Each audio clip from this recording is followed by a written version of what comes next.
आजकल सबसे बड़ी समस्या क्या होती है कि कुछ भी पढ़ा हुआ याद नहीं रहता है। तो याददाश्त बढ़ाने की आसान तरकीब बता रहे हैं career counsellor doctor Ajit sir, जो कि शिक्षाविद भी हैं। तो इन्होंने बताया है कि कभी कभी होता क्या है कि चाहे बच्चे हो, चाहे एग्ज़ाम की तैयारी कर रहे हो, कंपटीशन की तैयारी कर रहे हो, तो कुछ चीज़ें ऐसे भी होते हैं कि पढ़ा हुआ तो याद ही नहीं रहता है। तो ये दिमाग एकदम से क्या हो जाता है, उस टाइम पे खाली हो जाता है, जैसे कुछ याद ही नहीं आता है और वो चीज़ पढ़ा हुआ होता है। तो उस चीज़ को अपने दिमाग में कैसे सेव करें कि वो अपने आप की याददाश्त में बना रहे। तो आइए जानते हैं डॉक्टर अजीत सर के अनुसार क्या क्या करना पड़ेगा इसमें। तो यहाँ पे देखिए बताया गया है कि रिसर्च के अनुसार होता है पढ़ना आपके लिए बहुत ज़्यादा फायदेमंद होगा। उन्होंने अपने शोध के माध्यम से यह सिद्ध किया है कि अधूरे छोड़े गए कार्यों की स्मृति लंबे समय तक बनी रहती है। अधूरा काम मस्तिष्क में तनाव पैदा करता है, जिसकी वजह से वो स्मृति में बसा रहता है। याददाश्त को मनोविज्ञान भी बड़ी अजीब चीज़ है।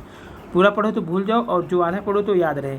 तो क्यों ना इस नियम का प्रयोग करते हुए आप भी रात को सोने से पहले आधा पाठ पढ़कर सोएं, फिर अगली सुबह इसे दोहरा करके आगे बढ़ें। आप देखेंगे इस तरह पढ़ने से कठिन पाठ भी आपको जल्दी याद हो जाएगा। तो इन्होंने बताया क्या है कि जब हम कोई चीज़ आधा काम करते हैं तो वो दिमाग की स्मृति में ज़्यादा समय तक बनी रहती है। तो होता क्या है कि कोई चीज़ अगर हम रात में आधा पढ़ के सोते हैं, वो चीज़ें दिन में आपके दिमाग में फिर आएगा कि आधा पढ़ा आधा क्या होगा। तो ये कह रहे हैं कि आप उसे आधा पढ़ के सोएं, फिर अगली सुबह इसे दोहरा कर आगे बढ़े। आप देखेंगे इस तरह पढ़ने से कठिन पाठ भी आपको जल्दी याद हो जाएगा। परीक्षा में आप अच्छा प्रदर्शन भी कर सकेंगे।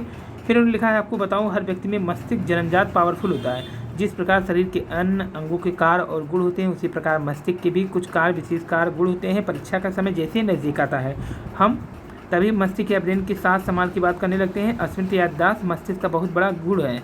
पढ़े हुए ज्ञान को मस्तिष्क में बनाए रखने के लिए बहुत साधना करनी पड़ती है। स्मरण शक्ति जो होता है उसको क्या करना पड़ेगा, अपडेट करने के लिए हमारी जो पढ़ी हुई चीज़ है वो कितनी देर याद रख सकते हैं। स्मृति का सिद्धांत दोहराने पर ही काम करता है। आप जितना ज़्यादा सूचनाओं को दोहराएंगे वो आपके मस्तिष्क में जाकर संग्रहित होती जाएंगी।